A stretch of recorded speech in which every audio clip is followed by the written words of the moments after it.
Can you do Keno online? Can you? Can you? I don't know. I don't think so. I think you got to be in a licensed premises. I would have thought so, but you can do gambling online now. Yeah, but you got to have a full account and ID confirmed and whatnot. So today I have a very special guest, Mr. Alex Patterson, one of my favorite people in the world. How are you, my friend? I'm really well, Vanessa. How are you? I'm good. How's life? How's lockdown treated you? I mean, you haven't been in the kitchen. What date did you close? What date did we close? I think it was must have been the end of June. But then we stayed open for about a week and a half doing takeaway to sort of run out the stock levels. Okay. And we planned on maintaining that, but then it got a bit scary around here with numbers. So we thought we'd do the right thing and close the doors just to keep everyone safe in the community and our staff. So lockdown's actually been pretty good for me personally. I've, been working as a chef for the last 15 years. In the last 10 years since I've had kids, so I have never spent this much time with them. So on a personal note, it's been an absolute pleasure to be able to spend that time with my wife and kids. But that's so nice. Professionally, it was towards the end of my chef career. So I was hoping I could finish up a couple of really good services and enjoy my last few weeks in the kitchen. And then we got closed down. So I didn't get to do that. But yeah. Oh, there's always time when you come back. It's it's unprecedented. So it doesn't mean that we have to miss out on anything that we wanted to do and leave any stone unturned. So when you come back, you can always spend a couple of days in the kitchen, Yeah, 100%. It'll be interesting to see if you miss the kitchen or whether you actually take to the operations side like a duck to water. I think we both know the answer to that. But before we get into that, because that's kind of like the end of the story, we want to go back to the beginning. And look, I probably know a bit more about your story than a lot of other people, and I really feel fortunate that I do, because you've inspired me a lot over the years, just in the way that you have this incredible will to succeed, and you just like blast through challenges. It's incredible how you just take hold of them and run with it. But what made you want to become a chef? Well, that's a good question. I've never sort of come up with the answer to this one. I was a bit of a rat bag, I guess. 16 years old, I wasn't at school, and I was washing dishes and doing a few other things, and the chef at the time asked me if I want to start an apprenticeship. So I like the service side of it. I like the intensity of it. I guess I just started growing along with the industry, and I started enjoying it more and more the older I got. So, and it's interesting because it's very different. Even the industry has changed since you came through the ranks, in terms of the opportunities and the directions that you can go and so forth. I mean, when you look back now, it would have just been kind of crossing a T and dotting an I, right? Yeah, 100%. And to think that you're now in the position that you are. I mean, you really adulted, Alex. Well, I sort of had to, I had some great people around me like yourself, and I had kids, so I had to sort of change my attitude pretty quickly, and I had to grow up. And but it's been a long journey, but I've had some really good people around me to guide me from the start of my career till now. And so talk to me about who those earlier mentors were for you when you first decided to become a chef and take the occupation seriously. Who was it that inspired you and you found your support? Yeah, so I've had the pleasure of working with some really good chefs, and we'll get through all them over this Zoom meeting. But to begin with, I had an opportunity to go and work at Mingara's new restaurant Indigo back in, I think it was 2006. And Steve Jones was the head chef there. And his ability to coach and mentor was something incredible and super inspiring. And he kept me in check a lot, both professionally and personally. And I don't think if I didn't have Steve at the beginning of my career, I don't think I would have made it through my apprenticeship, to be honest. And I had an opportunity to stay on with Mingara when I finished my apprenticeship. However, I also had an opportunity to come back closer to home. My wife now, at the time, my partner was pregnant with my first child. And I decided to take a job with the Wongleys Club Group. Funny enough, that's where I actually began my apprenticeship. I only did about 10 months there to begin with before I went to Mingara. But yeah, I got the opportunity to go back to the Wine Group, and Brent Farnworth was actually the group executive chef who they had brought over from England. So it was different working under Brent as well. Taught me a lot about business. Very good with that side of the job, and it showed me some cool stuff. And then from there, I guess I grew from a general chef to going into a senior role as a sous chef, head chef pretty quickly. Probably should have bit the bullet and waited a bit longer before taking that opportunity. I think I jumped in too early. What was that on?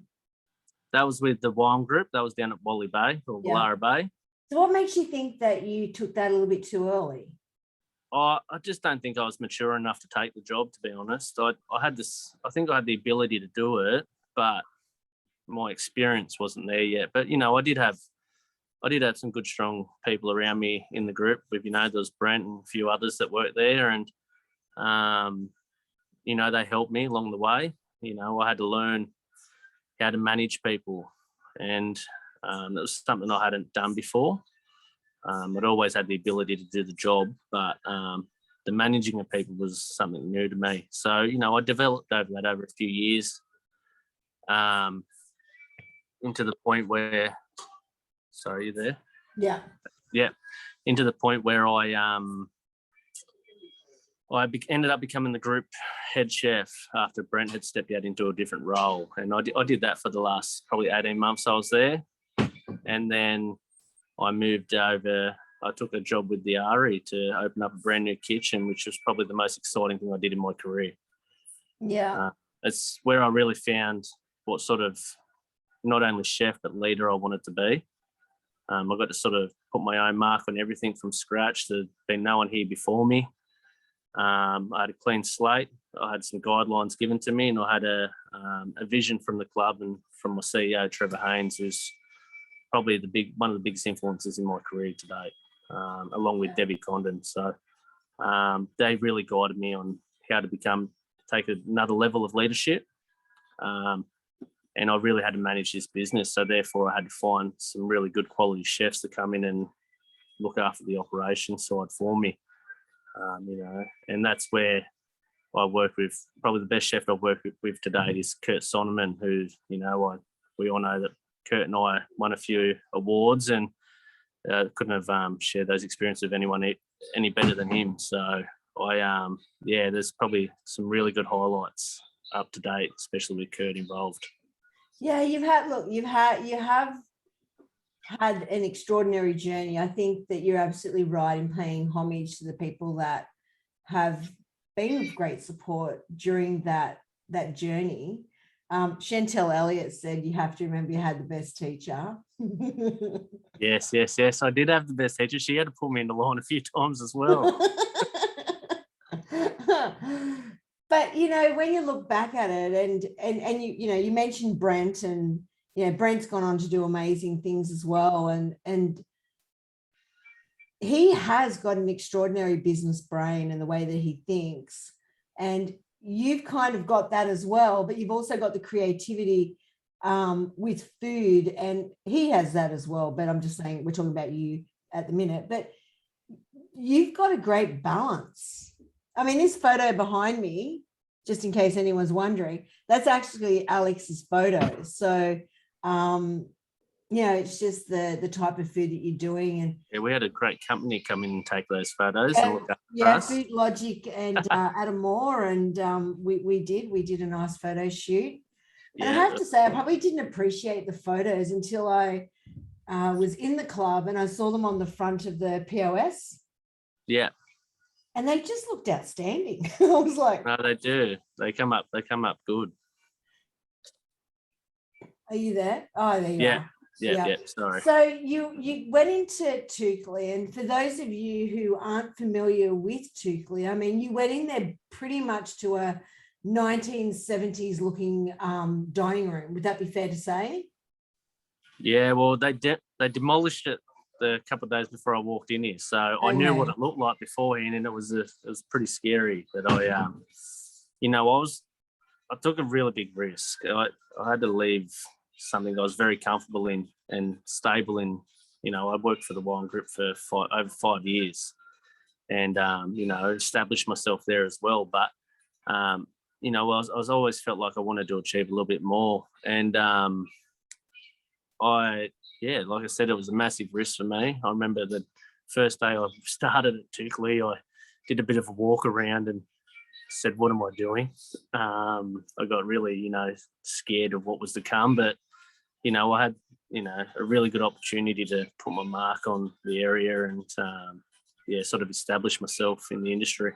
So when it comes to making those really tough decisions, I mean, how did you do it? What was the process? Because I'm sure at the moment there's a lot of people in our industry that are faced with making some really hard decisions. And like you said, you were in a job that you were highly respected. There was nothing wrong with the job. It was just you saw an opportunity, you wanted to take hold of that, and that's growth, and there's nothing wrong with that. How do you get your head around those thoughts?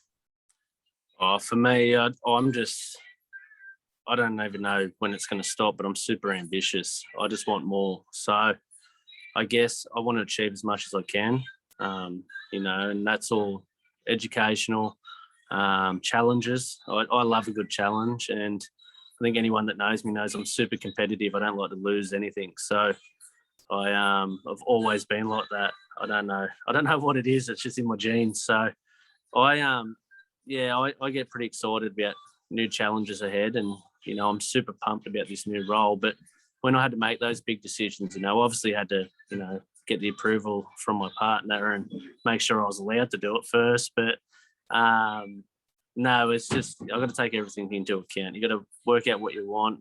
You're going to achieve that where you're at, and where do you need to be to achieve it. So I knew where I had to go to do that, and it's paid off for me.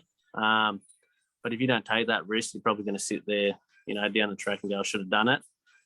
Or you're delaying where you can be sooner. So that's good. That's that's nice leadership skills there, Mr. Alex.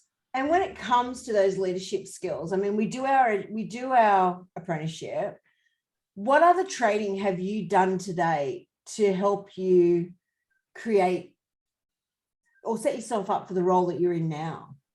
Yeah. So I just completed my ACCM, which is my Certified Club Manager diploma, and that's all. Letters after your name now? I can, but I don't. So I just completed that, and that was all through the Club Managers Association, which I actually I applied for a bursary for that to have that education paid for, which was great. So it really pushed me to get it done, and COVID was a perfect opportunity for me to actually knuckle down and get it done because I wasn't working. So there's no excuse for me not to have it done. So I think it was a 3-year course, and I just knocked it over in just short of 18 months, which was pretty cool. So really? Yeah. So it was all online. I had obviously had a teacher I had to report everything back to, and got marked and feedback and, adjust where need be. But yeah, I learned a lot about HR, management, the difference between all that. And it opened my eyes up to a lot of things. Emotional intelligence is a big one. Being a chef, we can be, we work in some pretty intense environments, and it can be very hard and stressful. And I think that's going to help me in the long run because when I'm under the pump, I can hold myself together and not lose it. So just learning a little bit more about that sort of stuff was pretty eye-opening for me. And when you say that when you're under pressure and you can hold it together and not lose it, is that because the people that have taken you or you've looked up to have behaved that way, or is this just the way that Alex is? I was a hothead back in the day. I'd go off and just silly things, and that was that immaturity I was talking about. The young age taking a senior role, I wasn't ready for that pressure. I knew I had the ability to do the job, but the pressure was hard, especially when I was only 21 and I was telling people double my age with 20 years more experience what to do. That was pretty difficult. But yeah, it's something that's had to be developed. You can't just not crumble under that pressure and be like that from the get-go. That's not how it works. But it's definitely been, it's part of that maturing and becoming, a better leader. I think we all have, Vanessa, we've seen the best and the worst of what people are in this industry. I think the industry's come a long way, and it's more like it is now, for me anyway. I believe that, you can't act like an idiot and treat people, without respect. And that's sort of what I build my teams on now. Finding we're not worried about the skill, we're worried about if it's the right person for our culture. And, if they come in, they're disrespectful, they won't work here. If they come in here with respect, we can teach anyone skill. That's not a problem. We have no doubt that we can't teach people skill. I actually love that. So it is, as long as somebody has the right attitude, you can take them and you can develop their skills, and you can, set them up for whatever success they want, really. 100%. Well, you're not, at the end of the day, you're not a leader till you produce a leader, and I feel like I do that. And, I will never have anyone work for me that won't leave better than they started. And, definitely. And the coast really needs good leaders, and they need really good chefs. I mean, let's face it, there's not like chefs in every corner on the Central Coast. It's hard. And, it's spot on. I think across the whole industry, we're short, but this area is very short, and COVID's only made it harder. People are finding other areas to work in now, other industries. But, you got to, those people that have that passion and they want to be chefs, you got to give them everything. You got to show them, you can teach them that there's something here for them, that it's their food, it's not yours. It's all about the team at the end of the day. And if you can build that, 90% of your staff are going to stay. My team's been together for the last 18 months. I think we've only had 1 or 2 changes. We've had a pretty strong crew, and they all respect each other. And before we even write a menu, we all sit down and have ideas. It's not my menu or whoever's in charge. It's the team's menu, and it gives them ownership of what goes on that plate at the end of the day. And, it makes them feel, like it's theirs. So. And what other sort of things do you do as a people champion of your team and trying to build that culture up? What other things do you do with your team to be able to strengthen? I know you probably shouldn't, but there's nothing better than sitting down with your team after a monster service and just enjoying a beer together. Unwinding, that sort of stuff. That's those little things, those 1%ers. Telling them to go sit down for 10 minutes after busting their asses for 5 hours straight. But outside of that, that environment, we do lots of training. I find out what the guys want to achieve. It's the same as what my boss does for me. You got to find out what people want to achieve and help them achieve that. And if that's just doing short courses or assisting them in getting their next cert, or taking them down to the markets and doing tours and getting suppliers involved. I've got a pretty good relationship with Chad from Top Cut, and just getting him to bring out a butcher and, to break down a pig in front of the guys in their own kitchen is pretty cool. And then we utilise all that into specials and that sort of stuff there. I don't think people do enough of that. The training doesn't finish at TAFE, doesn't finish at just working in the kitchen every day. You got to make sure that you can utilize the industry to teach your staff more. Because the food that you're doing at Toukley, look, I obviously eat out at clubs all the time and all the rest of it. Why did you choose to do the type of cuisine that you're doing there at Toukley? Well, The type of food, like cook to order, it's a la carte. It's not just your schnitzels and your roasts. I mean, it's all has a nice twist. Yeah. So the sort of what I got told the day I walked in here, or the day I took the job, was they wanted to be standout in the area, and not only the area, but outside of our area. And to do that, we had to have a point of difference. And I'd worked in the biggest group in this area for so many years, and that was pretty much surrounding this club. So I knew what the competitor was from everything. And for us, it was all about taking a risk. It was a monster risk, considering what this club used to offer up before I came here. $5, $10 lunches and meals and Bay Marie food, and like you said, 70s, 80s style restaurant. And to be putting $30, $40 dishes up, and everything, 90% of our menu from scratch. That was pretty hard to do to start with. And there was some times in that first 12 months where we said, are we doing the right thing here? Because it was up and down. And then we stabilised. We won a couple of awards, and I think people understood what we were about. And but I'm only such a small part of that, Vanessa. Like, I had the right people at the right time doing the right things, and without them, probably wouldn't have worked as well. Yeah, I know, but you still got to, I know that you're very humble, but you still got to take, you've got to appreciate the fact that you chose those people and that you led that team, and there's no denying that. Like, it is what it is. Yeah, I know, but I appreciate that, paying homage to your team, because you have had incredible teams, and you are right. Like, it is the right time. But once again, I think without you at the helm of it, it could have been a very different situation, because you're so good when it comes to planning and preparing a kitchen and that whole business mind. I've always said that to you. You've got a unique gift when it comes to that. I appreciate that. I know, I was a bit nice, wasn't I? So talk to me a bit about the Chef's Table. So why did you decide to go in it? And did you ever think that you could win it? And how did it feel when you did win it? So that was probably I just got a little bit of goosebumps, I think. But it was incredible. I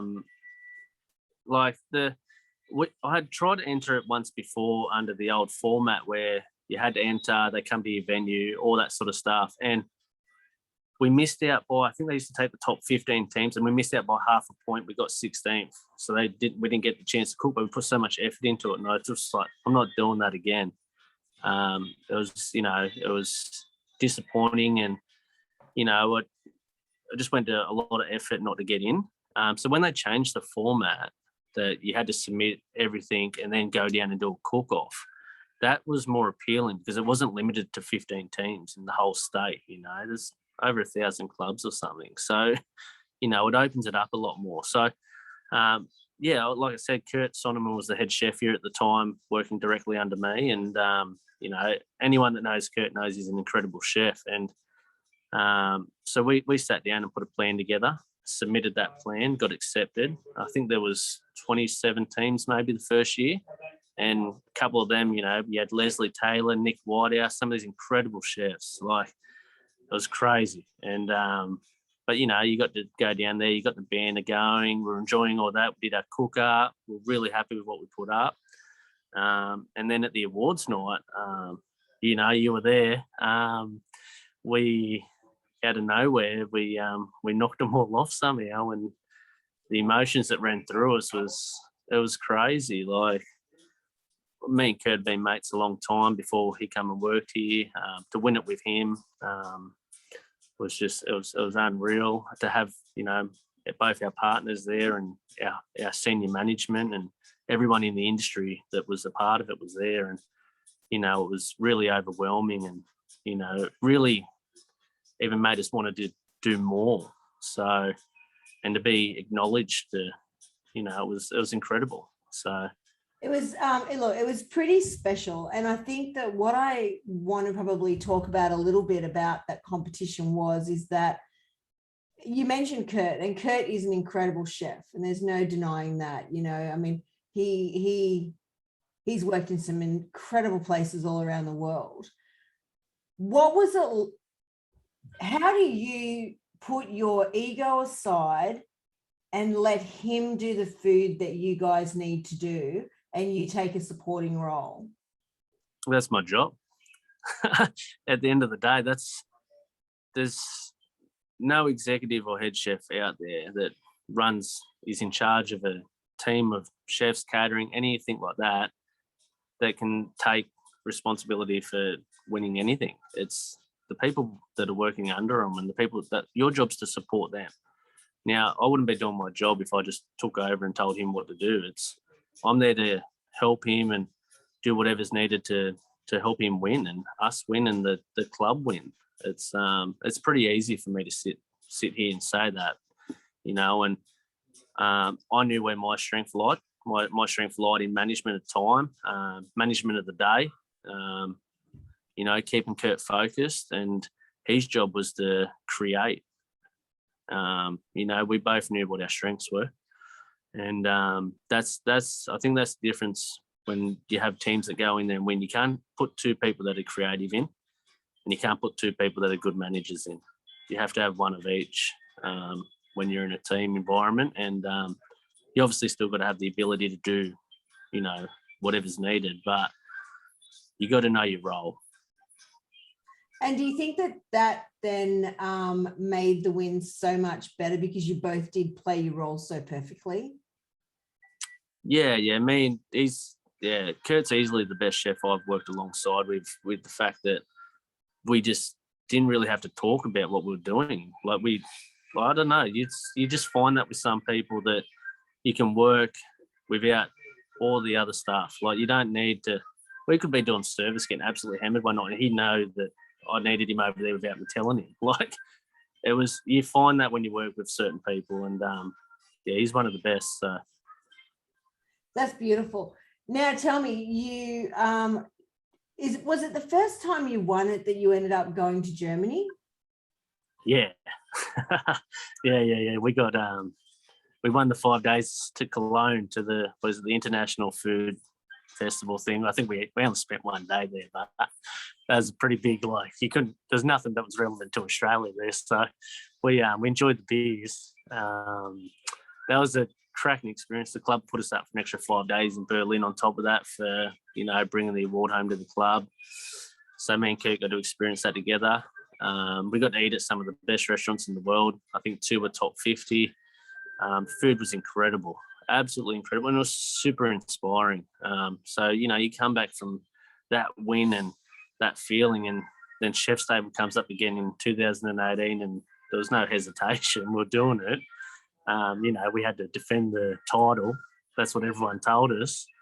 So that year we went back in, and I think there was 48 teams or something. So it was a high number, maybe 42. It was in the 40s. So like 90 chefs cooking. And that year they changed it to mystery box. So you didn't have to do the menu planning. Anyone could enter, which I thought was unreal, because there's a lot of chefs out there, especially in clubs, that will get intimidated by the written submissions and having to do the costings and whatever. So I thought it was a really even playing field, walking in and everyone gets shown what they cook, what ingredients they had to use that day. And so that was another challenge on top of what we'd already done the year before, so which was pretty cool. And again, we put out some pretty good food, and we just did what we know we could do. We didn't try to do anything that we hadn't done before. And again, it was just staying to what we knew, staying to our strengths. And yeah, we did that really well. I think we got like nearly perfect kitchen score for cleaning. Like, so we were organised, and then our food was pretty top notch too on the day. And then again, you got you got to read out that we won again. So I did. I was so thrilled. I was like, I actually don't know how I would have managed it, but I hadn't if I hadn't have read you guys out.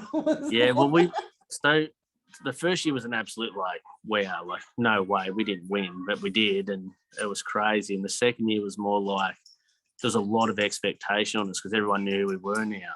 We just weren't a nobody from Toukley sort of thing, and so we had a lot of pressure to win, and we were a bit worried when they read out third and second because we were on their days and we were like, wow, they were good, like. And then I think me and Kurt said, maybe not. I'm like, nah, it's all good, mate. All good, we got it. And then when we got caught out, then the party started again. And, we ended up... heads the next day. But I think what that win actually signified was so much more to the industry in that it doesn't matter where you come from, as long as you do it and you go in there with conviction and you focus, you're in with a chance. Yeah.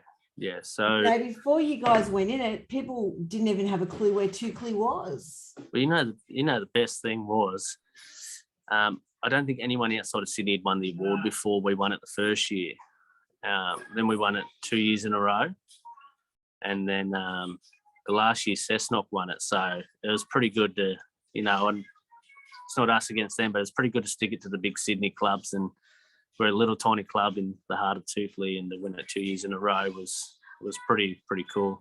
Yeah, it was very, very cool. And then to see, as I said, you go off to Germany, and I think the second one was you went to Bray. Was that the Chef's Table? That was the one that that Australian Pork had sponsored. And so we met you guys down there, from all you guys from Australian Pork.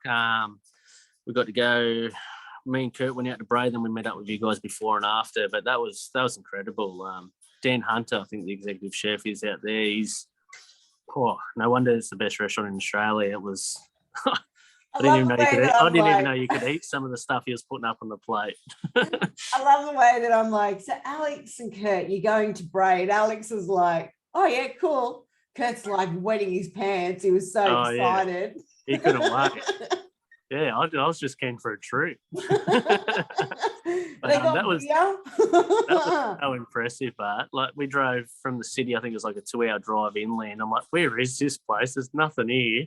And then we just rock up, and it's the best eating experience I've had.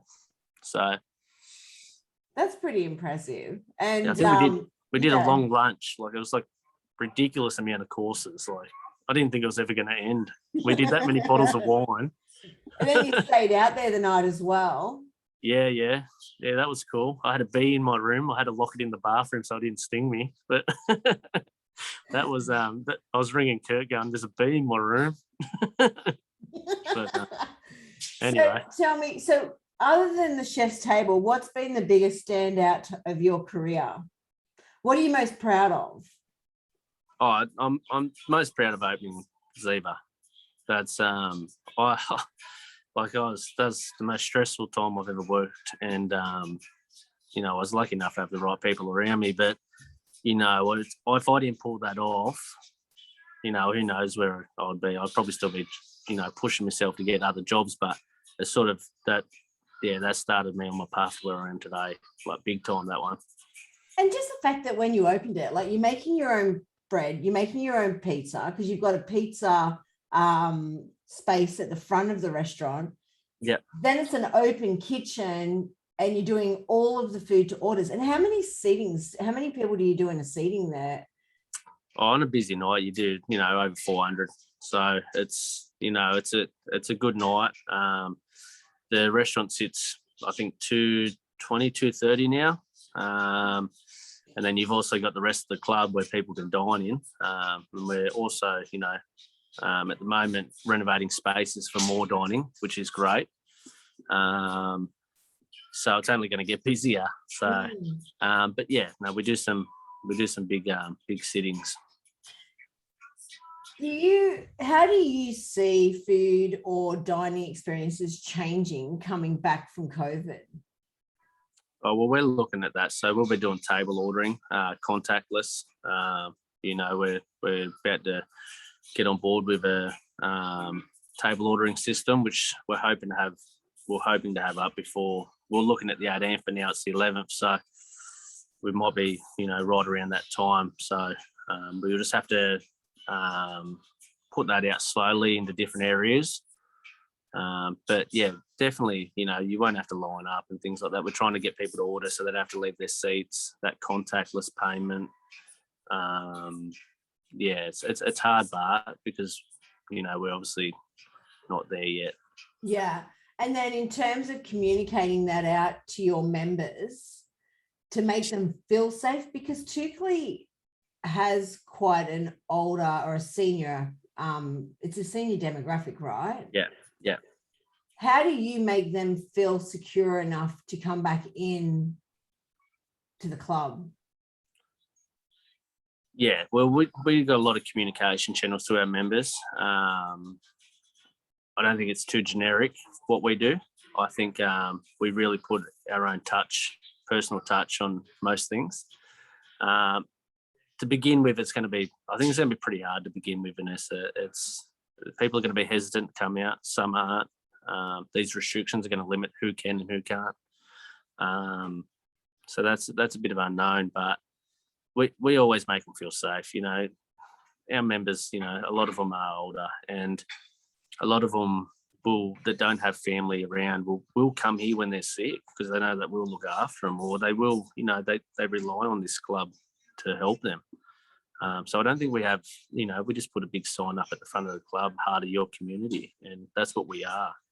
I love that. And it's actually very true. And I could have answered it for you, but I wanted you to do it in your own words. And one of the beauty that the club has is that the local community really appreciate the support the club gives them through everything. So I don't think getting their support will actually be an issue. It's just a learning more for other venues as to when they open, how they're going to communicate to their to either their customers or their members. It's going to be a challenging time, and I'm glad to hear you say that you're doing the table service, because that you want to minimize as much of that movement as possible. Yeah. Oh, we have to. Yeah, you got to do the right thing if you can, and I think it's I think it's going to be critical that we abide by these rules as much as we can. And are you going to run on a minimum? Are you going to minimize your menu at all, or are you going to have full menu? We will be for the first 2 weeks. That's only due to not having enough bodies in the back of house. But after that 2 weeks, everyone's back on board, I think. So we'll be fine to run, and we'll be launching a brand new menu ready for summer anyway, which it's all ready to go. Yeah, I have no doubt. I actually have no doubt. Is it looking good? Yeah, well, so we got a new executive chef, Jason Stewart, who's pretty impressive, and he's got some really good ideas and some great menu items, and it's another twist on Ziva. So I think we're going to go another level and definitely stand out if we haven't already. So it's exciting. Yeah, I'm super chuffed about it, because I was a bit worried about leaving the kitchen and what would happen when I did and who would replace me. And we've had options there, and they weren't, they didn't end up being the right ones, or things change and circumstances change for everyone. And we're lucky enough to pick up Jason just before lockdown, actually. So it was, and it's actually been all right timing, even though we haven't been able to work too much. Planning this reopening with him and getting to see how he cooks and what his food's like, it was a great opportunity for us. So everything's ready to go. So have you done much training and upskilling during the lockdown phase? Oh, we've kept in touch with the chefs. It's been pretty hard because we didn't want to bring people in. We have had cases in the area.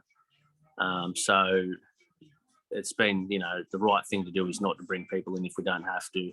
But there's communication every week between myself and Jason and the boys and the girls, and making sure everyone's aware of what's going on and what changes are going to be happening. So they've got as much information as they can, and they've all just started back this week. The kitchen is getting detailed this week from today. The boys have been in there absolutely hammering it. Next week is all training So they'll learn the whole menu, even though that we won't be launching with it. They'll be learning everything that's on there, and there's a lot of cool stuff for them to learn. So That's awesome. So do the kitchen, I haven't looked into this, do the kitchen have to wear masks? yeah. So how do you manage that? Do you have a special mask that you have made, or do they just have the disposable white or blue masks? Oh, the disposable ones are probably the best ones for the kitchen. You know, you're going to get messy sometimes, but they can bring their own, but they got to just have them on. And it, you know, we had to have them on before we shut this last time, and it was pretty hard. I'm not going to lie. When it's hot in that kitchen and you're over, 400-degree grill and you got a mask on and someone's trying to talk to you and you're trying to talk back, you can barely hear them. And it's just something we got to adapt to. It's the new normality. I think they said from the 1st of December that you won't have to wear masks back at house, only frontline hospitality workers, which doesn't make a difference for our people working out the front, but at least the kitchen won't have to wear them from then, which is only 6 weeks from opening. So at least that's something to look forward to, I guess, for the guys in the kitchen. And are you expecting business to just go boom, or do you think that it'll be a slow trickle? Nah, we're going to get smashed, 100%. I actually think that you will as well. So I'm not laughing. I'm just if anyone out there thinks that it's not going to be busy, they don't know what's going on, I don't think. But the amount of people that are just going to come out and they're going to want a snitty and a beer or a steak cooked by the chefs or some pizzas, whatever it is, it's going to be busy. And because we're going to be limited to how many people you can have here, it's going to fill up pretty quick, I think. That's true, yeah.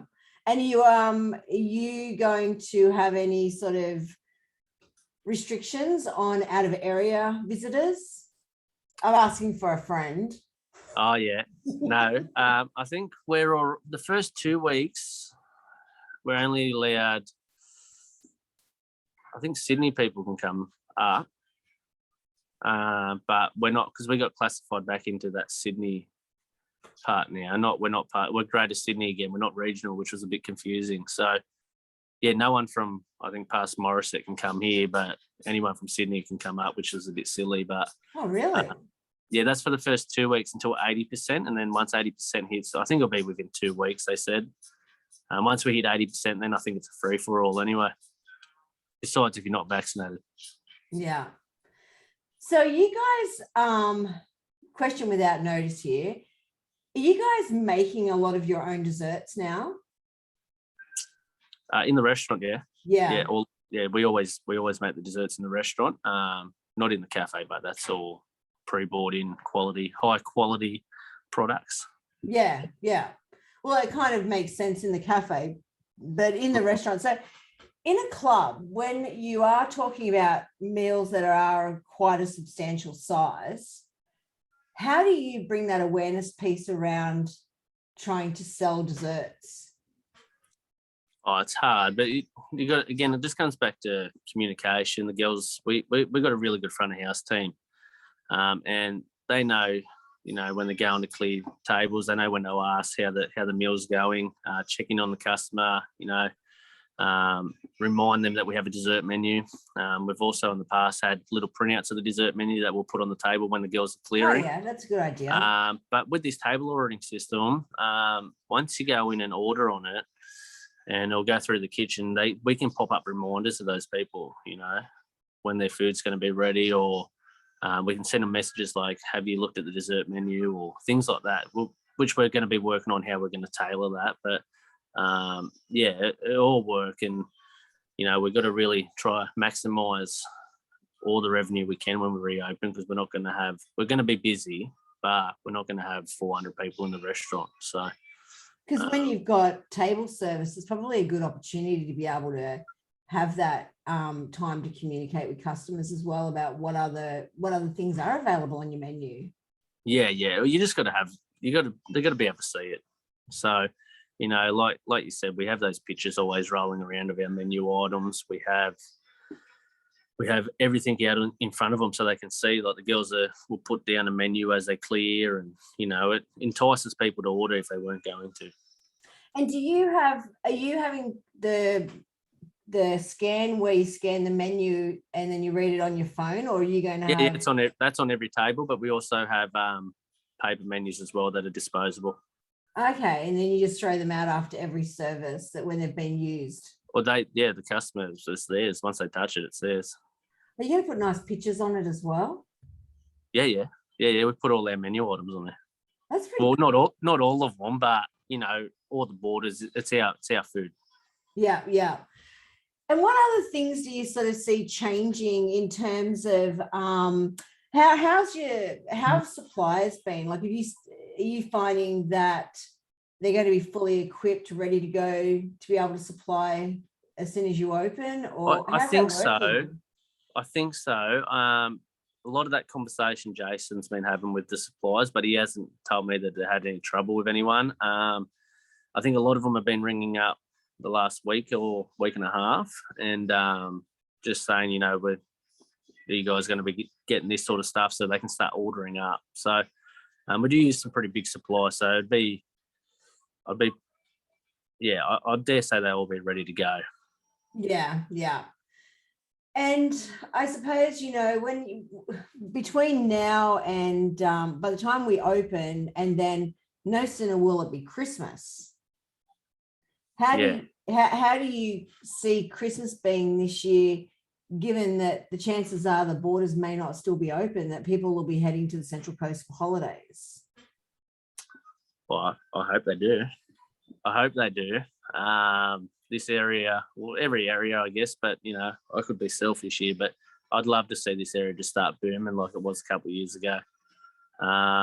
It'd be unreal to see that. So I invite everyone to come to the Central Coast for a holiday. But why do you think it stopped? Why do you think that because, Canton Beach and Nora Head, Nora Head still gets really busy, and Budgie Boy, I don't know. You look at the last 2 years, Vanessa, and you think about all the issues that they've had, the bushfires, the floods, COVID, there's been so many factors that have damaged, that potential. And, you used to not be able to move anywhere around here. Like it was, like you said, the caravan parks, all the hotels, everything was packed. You go to the entrance, it'll take you 20 minutes to get over the bridge. It's, I'm hoping it happens this year. I actually really hope it happens, because one of the things with that end of the coast, or the coast in general, but everyone works so hard to prepare for Christmas. Yeah, well, I think last year, what was it last year? We had some bushfires, we had the floods, and then we had COVID lockdown, the COVID scare, which meant that we could only have people from this area here. So we didn't get any of that holiday market. I think we might have got 2 weeks of it before they put those restrictions into place. But yeah, we'll see what happens. If you had a crystal ball, it'd be great. But how everything's going now, I don't want to sort of forecast what's going to happen or not, because look, it'd be good if they could put like private charter jets backwards and forwards from the Central Coast. The M1 drives me insane. Trying to drive that out of Sydney, but I really think that the Central Coast is going to have a boom year this year. I hope so. I really do. And what's the plans then, I suppose, for the club going forward? What are you looking at taking on as your role, and what do you want to do? So I guess to begin with, it's a bit of unknown of what I'll be and won't be doing. I'm going to help the guys in the kitchen for a little bit until we're fully staffed in there, but I'll also be helping the whole operation out here. So that's my role now. So I've got a lot to learn. Excited. I'm super excited. I'm pumped for it. I've got like 2 of the best people that's ever been in this industry, and Trevor and Deb. I totally. And Trevor's amazing, and so is Deb. Absolutely. And I'll just take on as much as I can from them guys and learn as much as I can. And obviously, I'll develop my own things as well. And I'm just excited for the challenge, to be honest. I've been dealt a lot of challenges here in the 5.5 years I've been here. We've in and out of this kitchen, and this is finally happening. It's sort of been happening for 3 years. This has been, and now it's here. I'm pretty excited to do it. You worked really hard for it. And as I said, as we said at the beginning of this conversation, and I wanted to kind of take people on the journey of your career because it's relatable to what so many other people, how they start as well, Alex. Yeah. And it's to show that anything, you can achieve anything if you put your mind to it.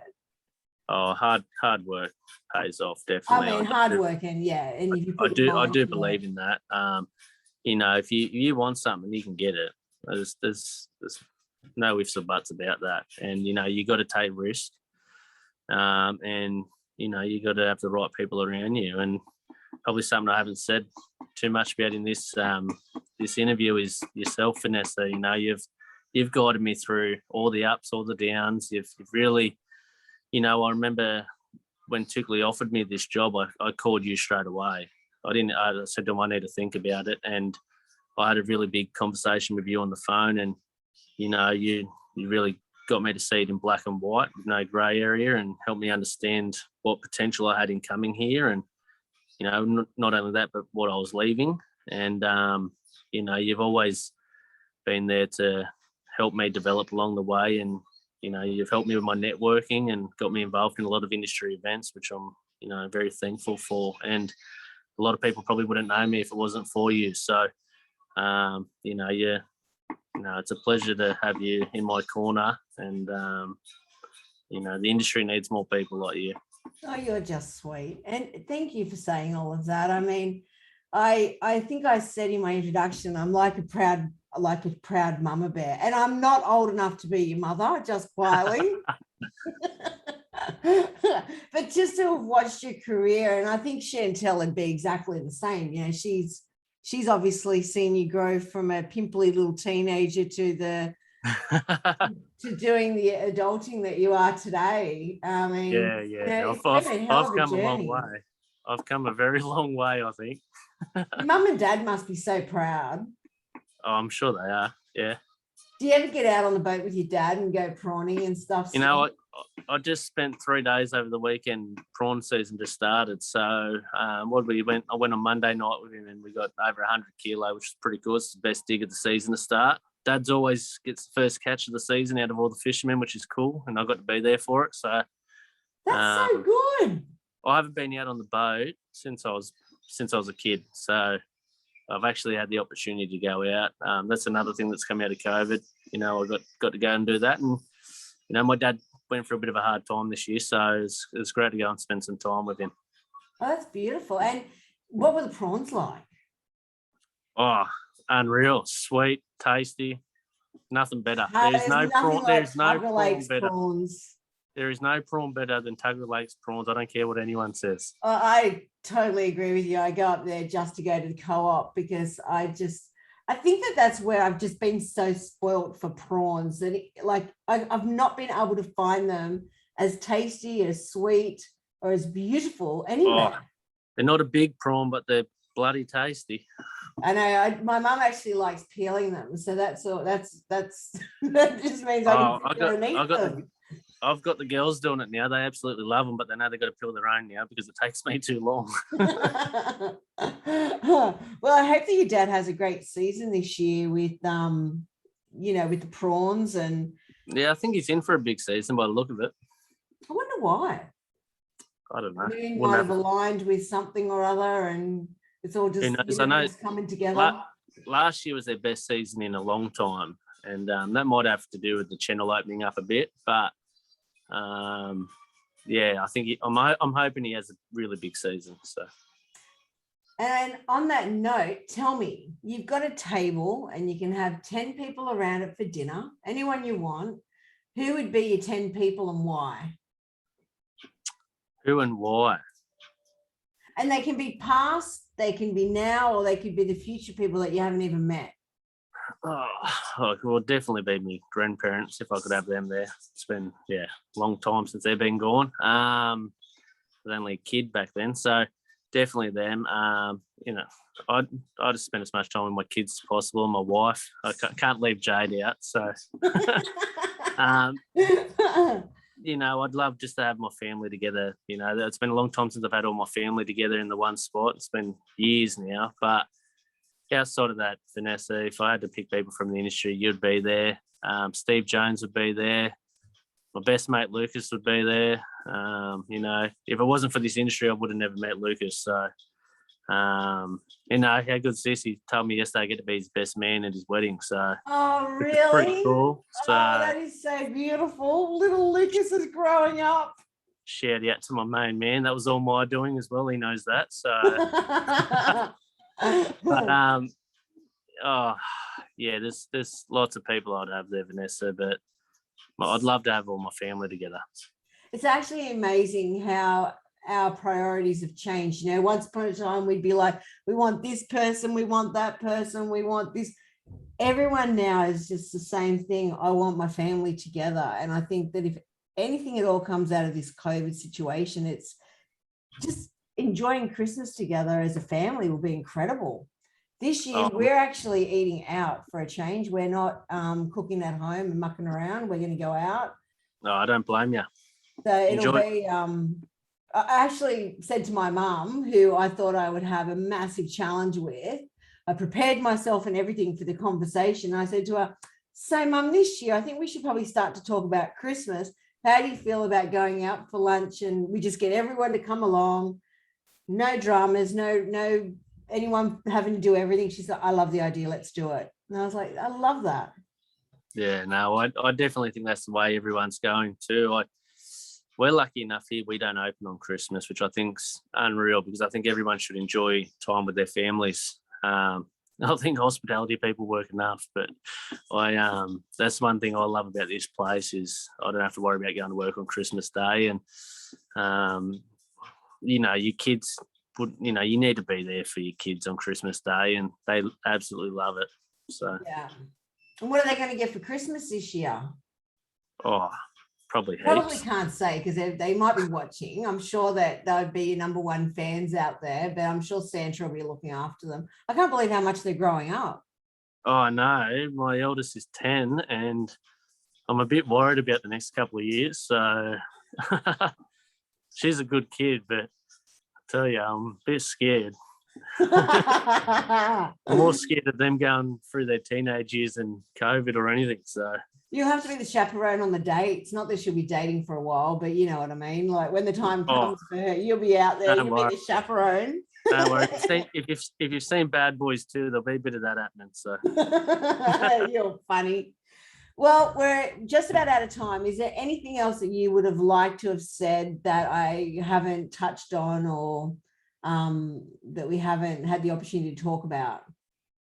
No, not about myself, no, but I just say to everyone that's, listening or, just be patient in the next few weeks. It's going to be I reckon this might be one of the hardest few weeks for this industry with all these restrictions and reopening and, whatever's happening. And, I hope people are kind to everyone and I don't want anyone, I know there's going to be a lot of confrontations and I think it's key that everyone just, keeps their heads level and,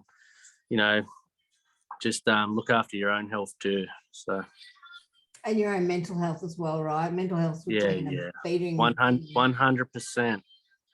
That's the thing that probably worries me the most about this industry at the moment is the mental health. And I love what you said, Alex. It's so important that people just be kind and be patient. It's a marathon, not a race. Just, let's do it right. We've got to have learnt from what we've gone through. Everyone's doing it hard enough. I don't think anyone needs any added stress on them. It's already going to be hard enough with what we're going to be put under. And, I'm really worried about some of my staff and just people I know in general that, mental welfare is a big part of that, Vanessa. And I just think that I just hope everyone gets through it with ease and it's not too hard. And just on that note, Are You OK? Have the mateship manual, which is absolutely fantastic. So, for those that are listening to this, this chat, you just go onto the Are You OK website. They've got a hospitality section. And within that, they have the mateship manual, which just gives you some pointers and tips on how to have those conversations and how to check in on people and signs to look for if people are struggling. Yeah. Well, my friend, it's been an absolute pleasure. It always amazes me how fast an hour goes. Yeah. Oh, I didn't even realise it was that quick, but yeah, cool. I actually can't wait to see you. I can't wait to come in with my mum for lunch and give you a big hug. Well, I might not be able to hug you, but we can just pretend anyway. And just being able to get back out there and see these people that matter so much. And I hope much love to all of the Toukley team. And it's going to be a pretty awesome next few months, and hopefully the next 12 months after that. Well, I can't wait to see you too, V, and thank you for having me. And just look after yourself until then. Oh, well, lots of love. Big hugs to the family. All right, I'll speak to you soon. Bye. Bye. Bye, everybody. Bye, everyone.